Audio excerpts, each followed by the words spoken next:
All right, looks like it's 6 o'clock, so we can go ahead and begin. So hopefully everyone was able to pull this up. You should see a Q&A sidebar, I think. So format of this, you're just going to ask questions about the assignment or class or whatever. They'll show up on the right side for me. Looks like we got a couple already. I'll just go through, select them, answer them, and that's going to be this class. All right, so the first question is doing this assignment on ASU walk zones a good enough topic? I think that's good. Think about ways that you can possibly narrow it down to something specific about the walk zones. Just maybe you're attacking the problem specifically on longboards, or maybe it's bikes. And also, you can also think about how can you take that problem and apply it to something a little more globally beyond ASU. All right, next question is, are we presenting these PowerPoints on Thursday the 4th? Because on the syllabus it says the 5th. Yes, it's the 4th. 5th must have been a typo, so I'll go back and change that. All right. Next question, are we all going to present on Thursday? Probably not. We simply won't have enough time. So the format of Thursday's class is going to be, you'll come in, I'll have a list of numbers on the board for you to sign up, a list of slots. So just go ahead and sign up for one, and then we'll see how far we get. If you don't present on Thursday, there's going to be another opportunity to present in the class. So as soon as you present, you'll kind of be marked as having already presented, so you don't have to worry about it again.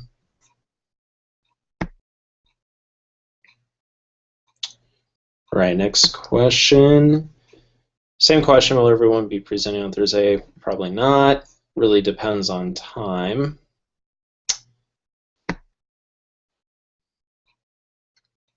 Okay, we have no more questions right now. So a couple of the questions I've gotten throughout the week that I'll just share with the whole class now. One of them is really like about clarification of the assignment. What are we really expecting? You'll find a lot of our assignments are very open-ended, and this is completely by design. It's very different than other classes we find, but that's because we want you to be very creative with your answers and then the PowerPoint presentations you come up with. So feel free to take a lot of artistic liberty as long as you cover the 5 sections, the 5 areas listed in the assignment, you'll do well.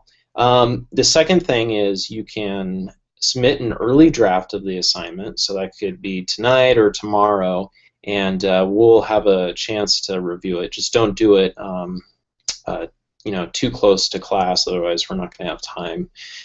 We'll give feedback. You can then iterate on that, make changes to your presentation and your executive summary, and then you can repost it. We'll only grade the most recent example, so you could do like 5 versions. We'll just take a look at the last version for your grade, so you don't have to worry about, posting early draft and us sort of grading you based on that. So really, there's, if you have some confusion still about the assignment after this, the best suggestion I have is to just post an early version of what you have. We'll give feedback, and you'll be able to, see if you're on the right track or not. All right. Next question is, should we be dressed in formal attire when presenting? Not for this one. Feel free to wear whatever you normally wear. Formal attire will be good for the mid-semester and the end of the semester presentations when you're presenting to our panel of judges as a group. But for Thursday's presentation and any other individual presentations, you don't have to worry about dressing up. All right. What's a good target time for the length of the presentation? Is there a time limit? I'm going to cap it at like 5 minutes, so try to get it under that. Really, it depends on how complex your idea is, how long it takes to explain it. Some ideas will really resonate with the class, such as probably the walk zone, so maybe that is a shorter presentation. But maybe if your idea is something a little more scientific or requires a lot of background information, you may want to go into that more, and it might be a little longer. So we're pretty flexible on this, but the thing is, we just have a lot of students, so we don't want to have 15, 20-minute presentations from everyone.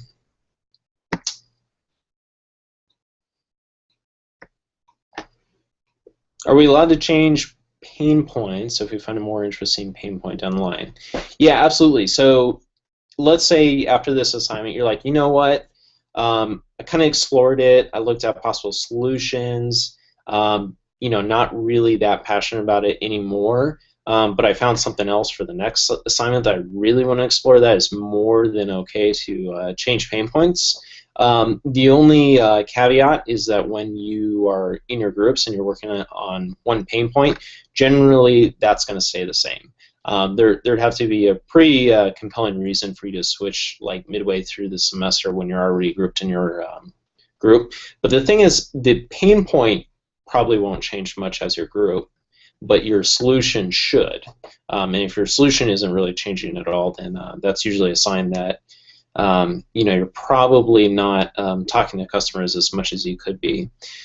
So for this assignment, if you find out that I'm not really interested in doing it for the rest of the assignments, feel free to choose something else for the next one.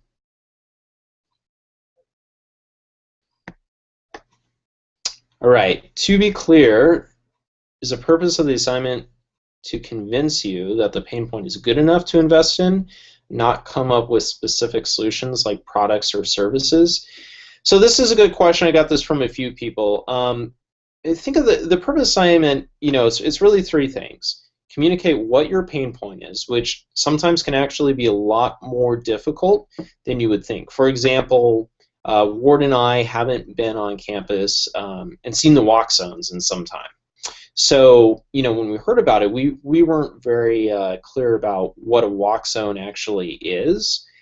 So that would take a little more time to kind of explain like how this pain point is really a pain point to us. But to class of students, it resonates very clearly, so it's not a big deal. The second goal is to explain like why it's important, like what the impact is. So you take a look at the walk zone example. The impact is like, let's say 20% of ASU longboards and another 30% rides their bike. And that's their primary mode of transportation while they're on campus. So it's like half of students at ASU use a form of transportation that isn't walking. So that's a pretty big impact that this pain point is having. You're affecting, nearly half the students that go to ASU. So you can really quantify it and see if you can quantify your pain point in some metric. If you can come up with some number that is really strong and really resonates, that's really going to help communicate the importance of it. If you come up with a number that's like really low, like 2% of students use this, well, you kind of just shot yourself in the foot because then it's, kind of saying it's not a big pain point. And the third prong of this is possible solutions. So the goal of this isn't to like figure out the ultimate solution. The goal of this is really to just, explore how you might solve this. Figure out sort of what the current solutions are, like how are people solving this today. So you may come up with a really great idea, or you may come up with a few mediocre ideas that you want to share. You don't have to figure everything out. So hopefully that covers everything. To support our possible solutions or argument, do we need to include scholarly resources, or can it be based off of common knowledge? If it's common knowledge, then that's fine. Just make sure that, let me select the question. If it's common knowledge, it's fine. Just make sure it actually is common knowledge. What may be common knowledge to you might not be common knowledge to everyone else. So double check that. It's perfectly fine to use scholarly resources. If there's some existing research out there, that's totally fine. Another source could just be talking to people. So maybe you get some testimonials. You talk to some people on the on the walk zone, and you ask them, hey, would you be longboarding right now? And they're like, yeah, totally, but ASU won't let me. So that's another great source of sort of proving your pain point. But this is great because there's lots of different ways to prove your pain point. Again, the walk zone example probably won't have a lot of scholarly articles about that, but let's say your pain point was around concussions. Huge problem. There's probably a lot of resources on the internet for that. So you can get creative about how you go about communicating that. All right. If we're trying to improve on a product, should we be looking to see if our solutions have already been suggested, for instance, on Kickstarter? And if they are, should we find a different topic? No, you don't need to find another topic if you find an existing solution. Just be careful if you are, looking at a pain point and there is a readily available, accessible solution already there for your pain point that you would be using. So just off the cuff examples, like if you're like, you know what, it's really hard to get around campus just by walking. It takes forever, and you're like, well, you can use a bike. A bike solves a transportation problem. And you're like, oh, I didn't know there was such thing as this bicycle. So, you want to try and find a pain point that lots of people are actually experiencing. If everyone is already using a solution, then it's probably not a good pain point because there's not actually a really big impact. If there's something on Kickstarter that looks like it's trying to solve the problem, that's fine too. You should probably reference it in the how are people currently solving this. Think of ways that you can solve it in a slightly different way or better. All right, since everyone is not presenting, will the presentations given be taken into account when you're grading? The actual oral presentation isn't going to be part of your grade. It's really just the content behind it. So your executive summary and then your PowerPoint to support it. So really think of the PowerPoint as more the summary of everything, because that's going to have a lot less text than your executive summary. But we'll just be grading your content. All right, does this have to be a complex pain point, or can it be something simple, humorous? Yeah, it can definitely be simple. No reason it has to be complex. If it's if it's something really simple, that's totally fine. Sometimes the simplest pain points are the biggest nuisances, and you can come up with the most elegant solutions for those. Just make sure it's actually a pain point and there is an impact. If it's not really a pain point, no one actually feels like it needs to be solved, you might want to think of something else. All right, next one. I want to do my pain point presentation on over-tipping waitresses at the strip club. I don't know if that's a question. I think that's fine. Just treat it like it's an actual pain point, and if you want to go talk to some customers and figure out like why they do that, and see if that's an actual pain point for other people who go to strip clubs. I don't see any problem with that. All right. Looks like we don't have any more questions. I'll wait a few more minutes to see if anything comes in.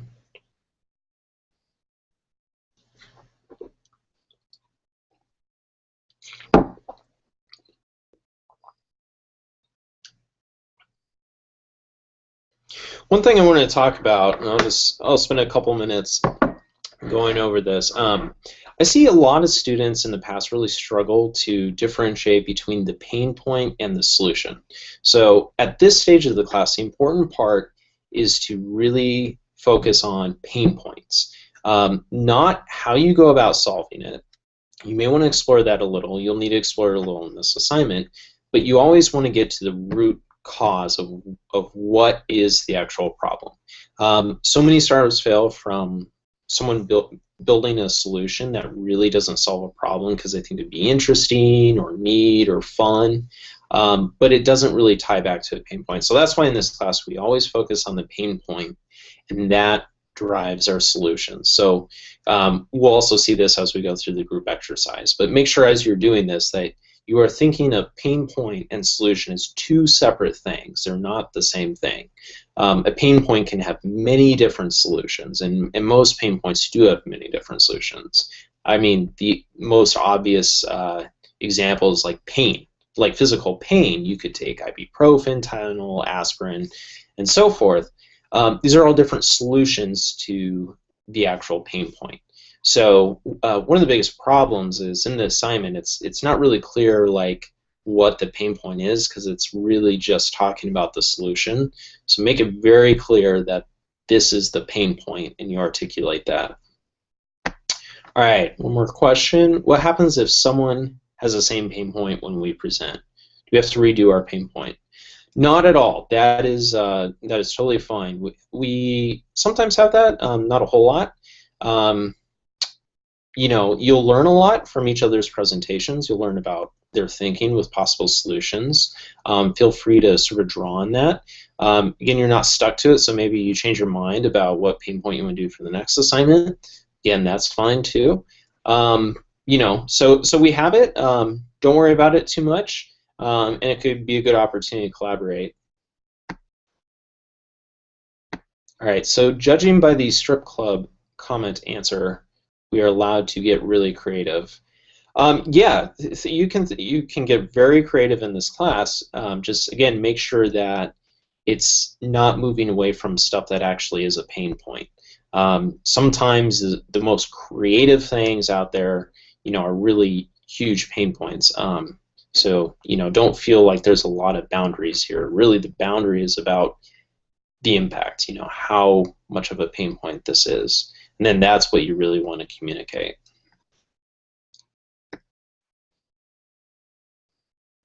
All right, out of questions again.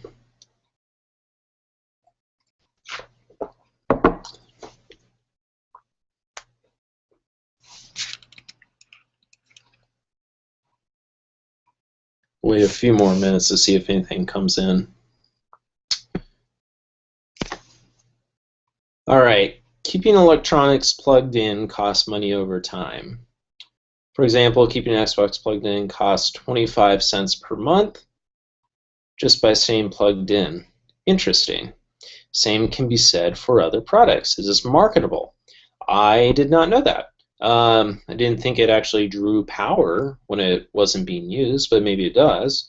So think about, you know, this could be a good pain point. I mean, 25 cents a month per device. How many like things do you have plugged in your house?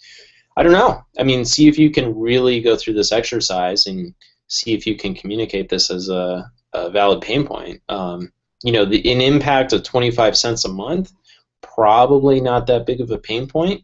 But if you can multiply that across all the devices in your house, maybe there is. So I'm kind of curious. But also make sure that this is coming from some actual evidence. And I have no idea, but make sure that you have something to back up your claim that, you know, keeping an Xbox plugged in costs 25 cents a month.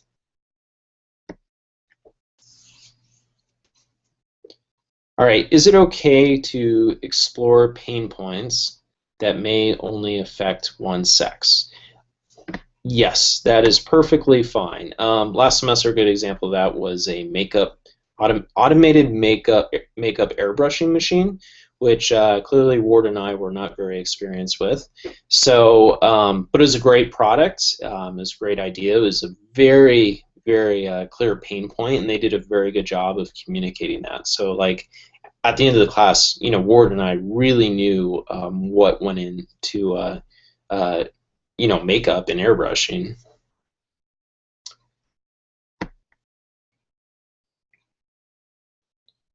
All right.